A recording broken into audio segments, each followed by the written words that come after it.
Our Dual City Studios in Texas, USA. It's the In-Wheel Time Car Talk Show. Just ahead, we hope to talk to Pikes Peak Hill Climber, driver of the Big Bird, Ben Ryan. There's a lot of B's in that. A lot of C's. We'll find out if he really is nuts. Jeff has the Motor Minute, and I'll review the 2026 all-new Subaru Trail Seeker EV. Bet you didn't know about that one. Howdy, along with Mike out of this world, Mars. We always need more Jeff Zekin, Chief Engineer David Ainsley. I'm Don Armstrong. Hey, thanks so much for joining us on this fine, hot Saturday. Mr. Mars, do we have Ben? We don't even have Mr. Mars. No. All right. Well, I don't know what to do. I don't either. What'd you say, Mike? I think your microphone is off, sir. I can't hear a word that he's sorry. saying. I had to unmute. I was I'm chasing down Ben, who's in Colorado. And anyway, On the mountain. On the mountain, hopefully. And not down the mountain. Or, yeah. Okay, so your turn. Tag, you're My it. turn? Tag, Yeah. you're it. Well, great. I know you got something for us. Yeah, all right. I got automotive history. I got Don's car review. Do you have your tap shoes on, Mike? Dun, dun, dun, dun. No, those wait a minute. No, those are the slippers, and that's not what I was talking about. Come on, let's see it, Tiny Dancer. Yeah, buddy. Put your tutu on.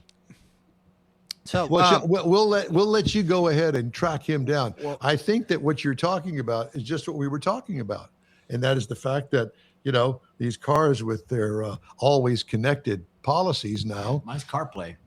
Yeah. Mine is CarPlay. And so I think that what we need to do is we need to put one of those on Ben Ryan's car. Well, yeah. I know he's an hour behind us, but he's not. That's as far as he is. So. Well, have you talked to his boss? Well, I just talked to Richard. That's his boss. His boss. Yeah, I just talked to Richard, and Richard said a few expletives that I'm not going to repeat on the air. Oh, go ahead. Why not? How about just beep and then beep? How's that? That's good. Beep, All right. beep, beep. I'll be right back. Okay, thank you. Golly. All right, so I put this story away, and this isn't going to involve you. So when we get Ben back, it's going to involve you. So when he gets back, we're not going to have time for him. All right. You ready? Yeah. 5 things to know about tires. Oh, boy. Number 1. They're round. Nope. Speak the language. Oh, yeah. Aspect ratio, tread depth.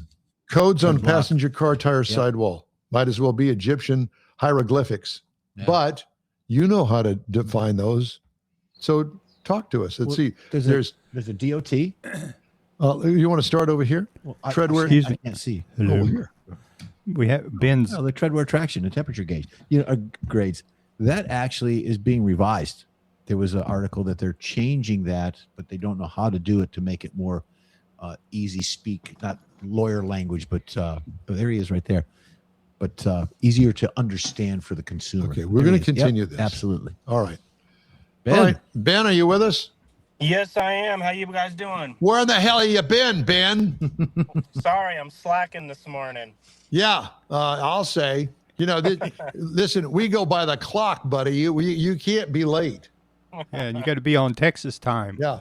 And My not only apologies. that, but Richard says you're in some deep doo-doo now. Yeah. That sounds about right. Yeah, exactly. All right. So, I when I knew that you were going to be on with us, I thought, so we're going to talk to the man that just got out of the insane asylum. Who in his right mind would go as fast as he could possibly go up the side to a mountaintop in Colorado called Pikes Peak? Who do that? At what point in your life did you say, I want to do that? I'd been going up there as a kid with my dad, and it was always kind of a dream of ours to get up there on that hill. And as you know, it's kind of an invite only and kind of a hard race to get into. And so I applied for 7 years and was declined. So I was slowly building my resume up enough to finally get accepted in my 8th year to compete up there. And then, as wild as it is, there's nothing else like it in the world. So once you do it once, you're just kind of hooked. So Not it's me. kind of like a bad drug. Yeah, that is my choice of drug for sure. Well, I can certainly understand. I mean, you know, how high do you want to get? I mean, seriously though. So how at what is the top speed that you could get anywhere on that course up to the top of Pikes Peak? What's the fastest you can go? Yeah, I mean, it varies on what car you're driving, but I mean, Well, you're we're talking well, about the Big Bird that you just got out Yeah, of. the Big Road Bird. Runner. Yeah, Big Bird. I mean, I wouldn't be surprised. I mean, it's hard to tell. I didn't have a thing, but I wouldn't be surprised if we weren't clocking 120, 130 in some of the straightaways. Alrighty. You are crazy. What did your dad say, son? I told you. No, his dad said faster. Apparently. So all right. Yeah. So so there's no guardrail, and I Yeah. know that on that mountain, at some points of that mountain climb, that it is right straight down. There's no. Oh, it's just, if you lose control and go over the edge, it's not that big a deal. You only drop a couple hundred feet. No, it's like 1,000 feet. Yeah, there are some areas where there's no margin for error, and if you do make that mistake, the consequences are pretty catastrophic for not only you but definitely the car. So Well, so So okay, Ben- so I have to ask this: does that ever even enter your mind at all when you're doing this race? no, it's kind of wild the comfort level you get to. The more runs you make up that hill, the more comfortable you get, and that's just something that can't really enter your mind. You really got to be very focused, very sharp. You got to be, hitting your apexes. You got to be hitting your break points, and you got to know where you're at on that course. A lot of those corners can blend into each other, and it's easy to mistake one with another, and that's where a lot of mistakes get made. So you have to really know the course, which is hard to do with 156 turns and 12 miles and 5,000 feet of elevation change. So for me, doing it my 3rd year now, you kind of get familiar with every crack and every bump on that course. So and that's important to have so that you don't make those types of mistakes. So My- this my- is your 3rd year. The previous 2 years, what were you driving? Yeah, so the first year I ever drove, I did a Mini Cooper, which was front wheel drive. We went up and took that car up. We held the record for fastest Mini Cooper up the hill. And then my 2nd year, I drove an Audi TT-RS, which is an all-wheel drive platform, which was kind of unique. And then this year we drove Big Bird, which was a rear-wheel drive platform and a whole nother animal. So Yeah, Um, 1968 Road Runner, 2 full-size tons. bodied car. yeah, On a yes. NASCAR chassis. Yes, and she was a handful. She's a rowdy little car. Richard and the team at Apex Auto Works did an amazing job mating those two together and making it's a big rocket ship going up that hill. So it's good balance going up. Yeah, no, if really comfortable, really predictable car, with that NASCAR power plant and that thing screaming out to 8,500 RPMs and, having 800 horsepower to the wheels at my disposal.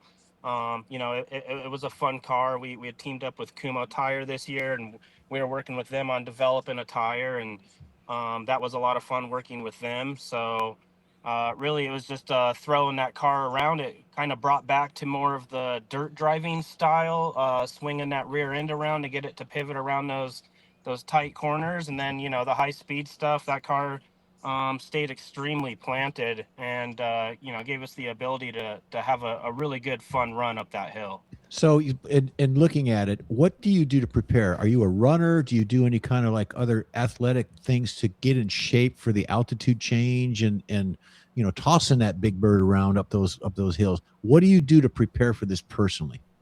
Yeah, personally, it requires a little bit of sim time, and we get such limited time, up there on the hill getting familiar with the car. So it's kind of one of those things you kind of learn as you go. Obviously, I'm a Colorado native here and I grew up in the mountains. And so a lot of these other teams and individuals that come to Colorado, the elevation really bothers them. But for me, it's not a big deal. It doesn't faze me at all. So I'm lucky in that aspect that I don't have to deal with some of the other things some of the other drivers have to overcome. So, for me being here, yeah, it's just keeping my mind sharp.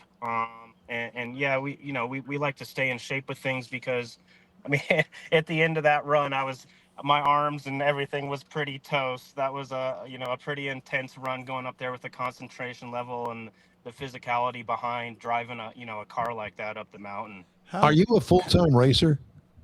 I do race quite a bit. I'm not as heavily active as, I want to be. Richard and I kind of, now that Big Bird's together and sorted, we're talking about going on to, a bigger schedule with that car and taking it out a lot more. So we're really excited about that. So I'd kind of call myself more of a part-time racer right now, but it looks like the way things are leading and how Big Bird performed up on the hill this year, that's going to lead into a lot more opportunities and different events and things that we want to go conquer as well.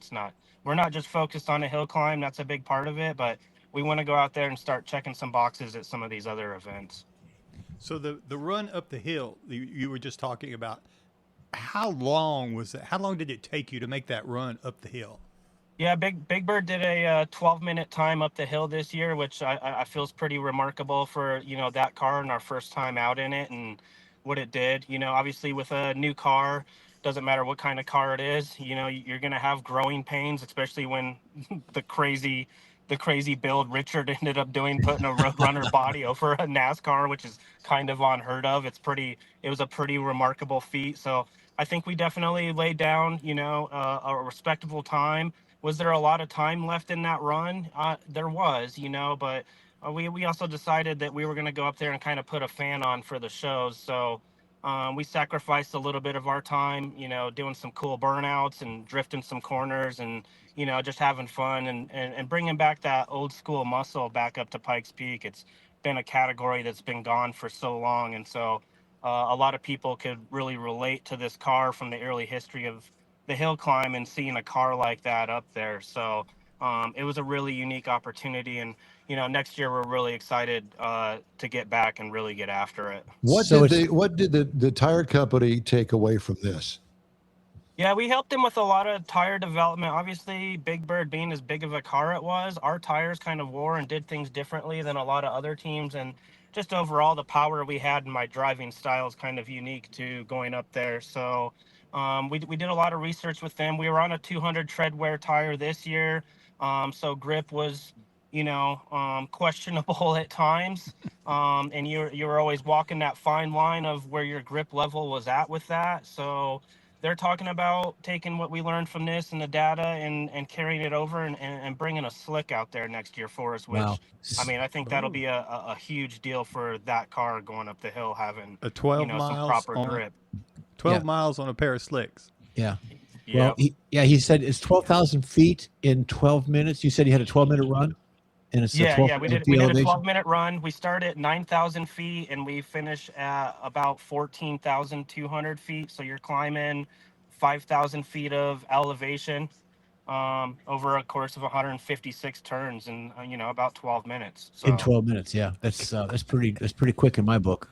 yeah, I mean, normal drive up that hill if you're in a passenger car is an hour and 30 to hour and 45 minutes. So. Well, it may be that on the clock, but in your mind, you're going, it's 5 hours up there, white knuckling it like I did all the way up to the top. You have to stop and change your clothes on the way up. There you go.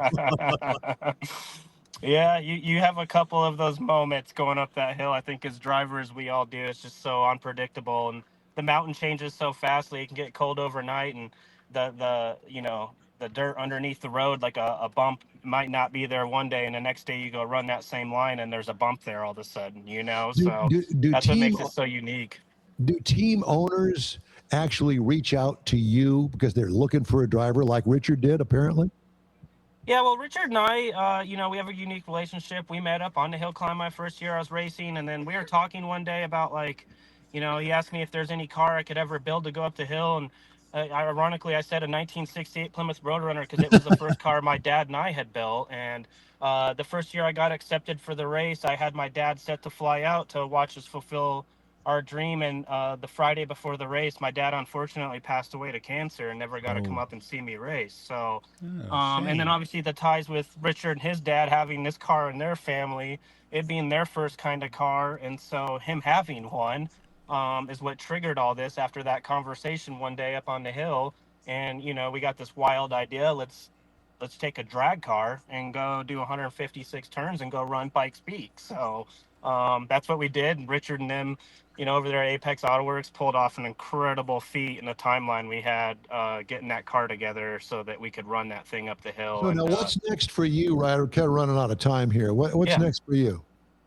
Richard and I are talking about that right now. Right now, we're looking at possibly going out to the Virginia City Hill Climb in Nevada next with the car. So we got a few things we need to sort out on the car, but we have a few things coming down the pipeline. But that's one that looks like it's coming up a little sooner than later, and it's on our radar right now to go run another hill climb event. Well, it's a real pleasure to talk to you. You're a very smart guy, and I see big things happening. Courageous. You know what? I see NASCAR in your future, sir.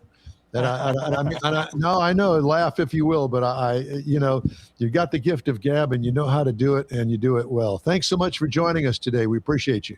Thank you, gentlemen. It was a pleasure being on the show today. Appreciate your time. Thanks so Be much. safe. Thank you. Ben Ryan with the 68 Plymouth Road Runner, Big Bird from Apex Auto Works, making it up the mountain. Don't All call right, just courageous. ahead, Jeff's, Courageous. So I'll say. Just ahead, Jeff's Motor Minute and a review of the all-new Subaru Trail Seeker when the In-Wheel Time Car Talk Show continues after this 90-second break. Stay with us.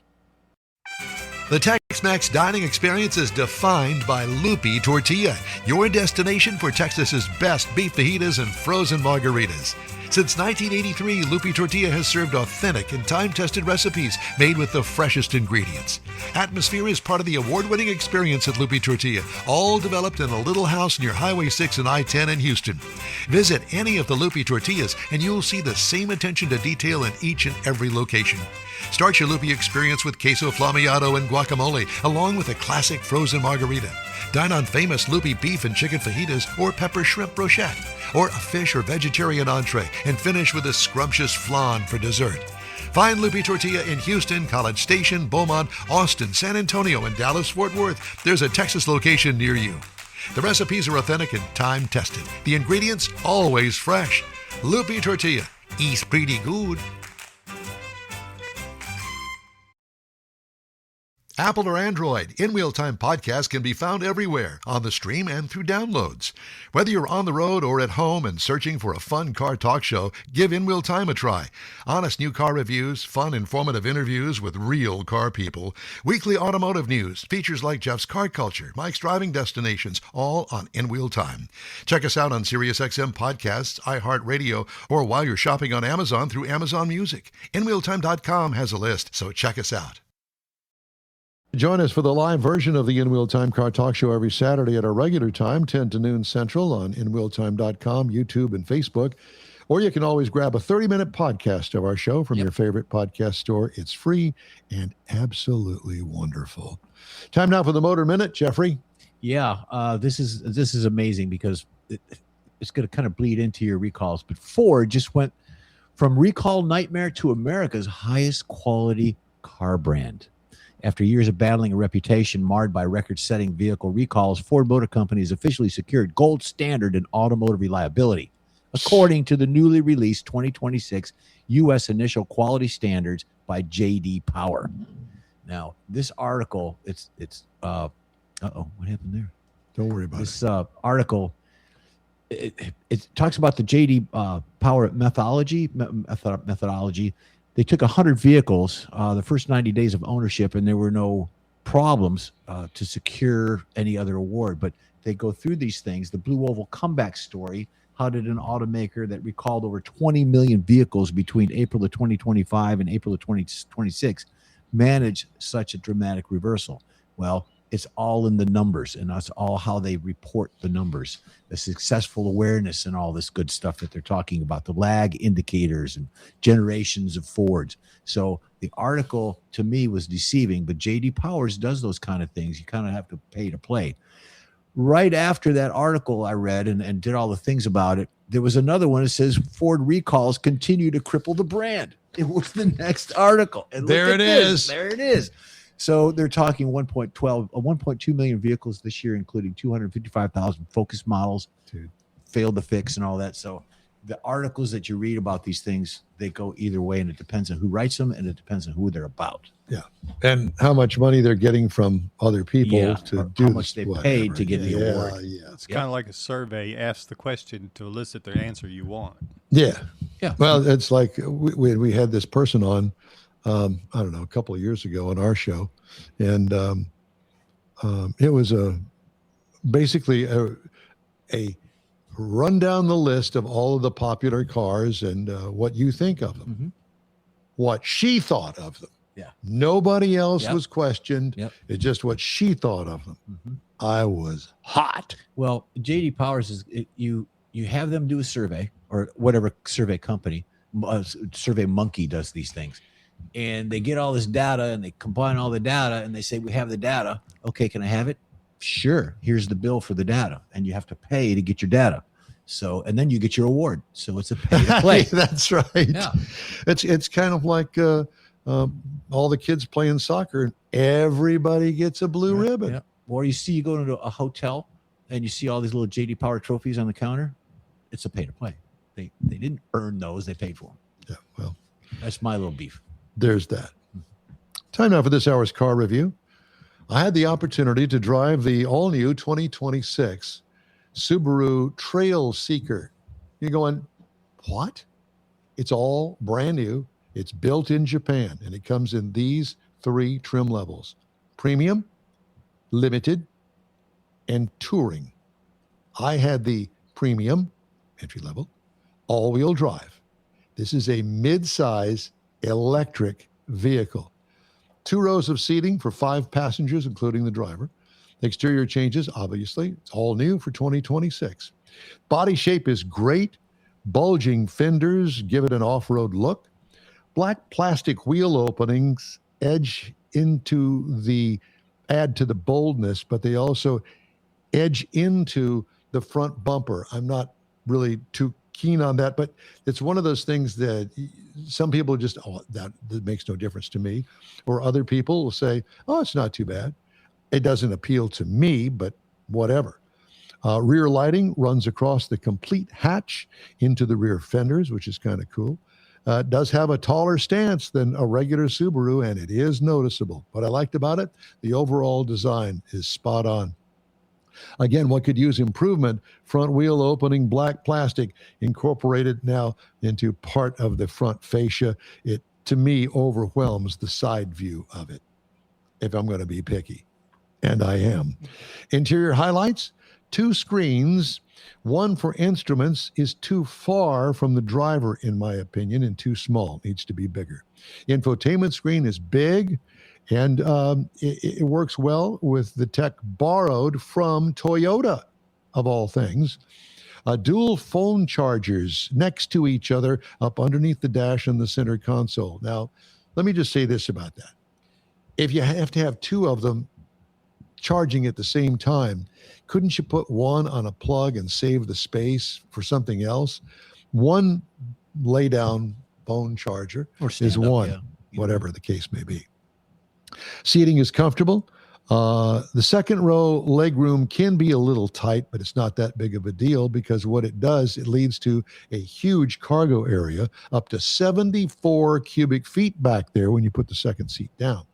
What I liked about it, it has Apple CarPlay and Android Auto. It is integrated into the system, unlike some other car makers that said, nah, we're not going to put that in there anymore. Or another car maker that says, who needs AM radio?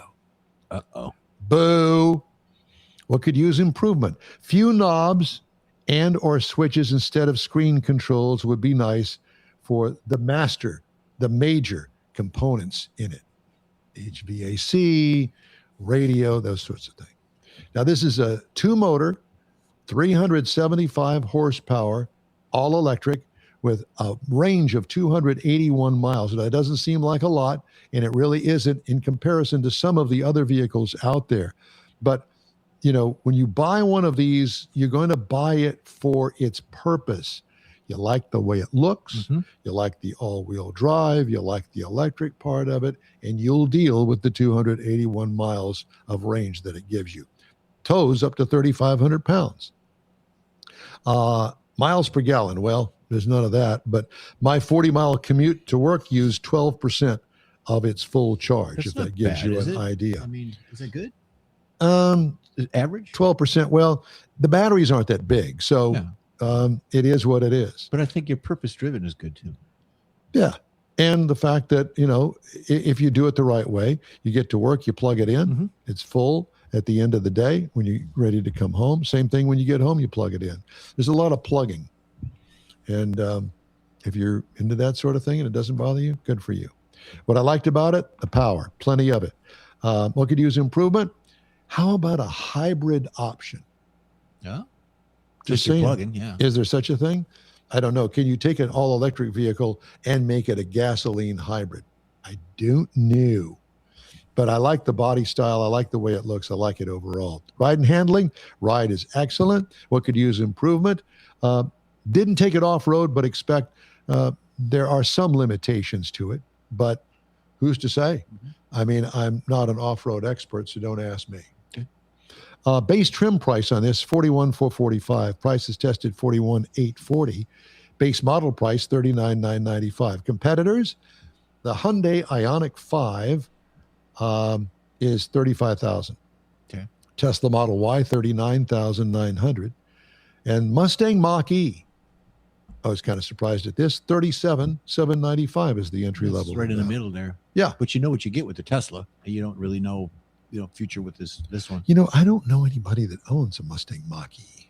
I think I that do. they had these. Do you? Yeah. Buddy Todd Sheldon up in Colorado, so he's got one. Does he like it? I believe so, sure. Yeah. I'm sure he does. He's a Ford guy. Yeah, he has to. Well, he doesn't have to, Yeah, he but does. yeah, I know. I hear what you're saying. You know what I like about that car, that review in those pictures? I love that steering wheel. That steering wheel in that car is cool.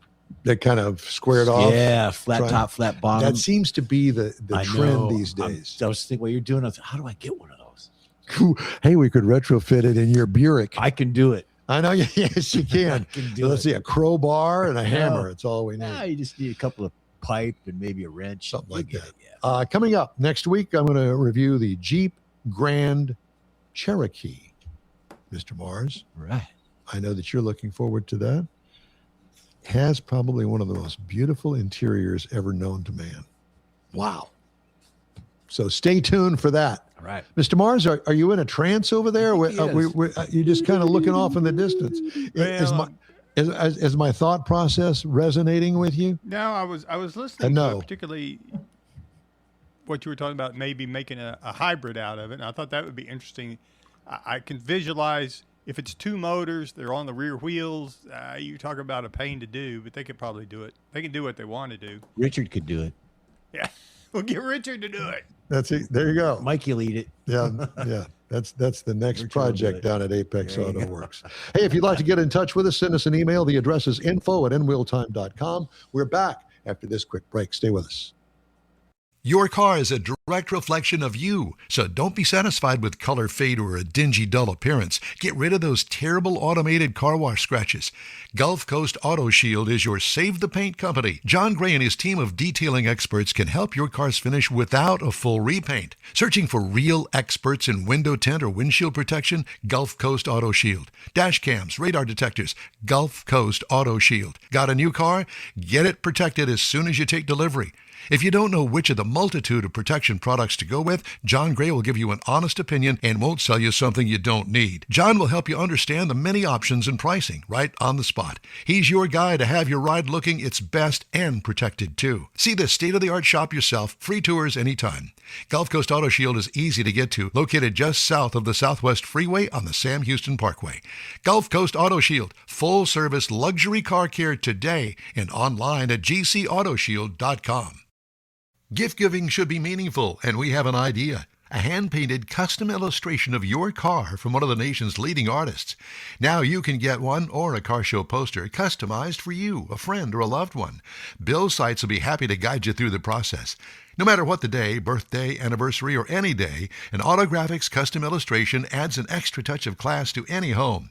Call Bill today, 832-922-0963. That's 832-922-0963. That's it for this podcast episode of the In Wheel Time Car Show. I'm Don Armstrong, inviting you to join us for our live show every Saturday morning on Facebook, YouTube, Twitch, and our InWheelTime.com website. Podcasts are available on Apple Podcasts, Spotify, Stitcher, iHeart Podcast, Podcast Addict, TuneIn, Pandora, and Amazon Music. Keep listening, and we'll see you soon.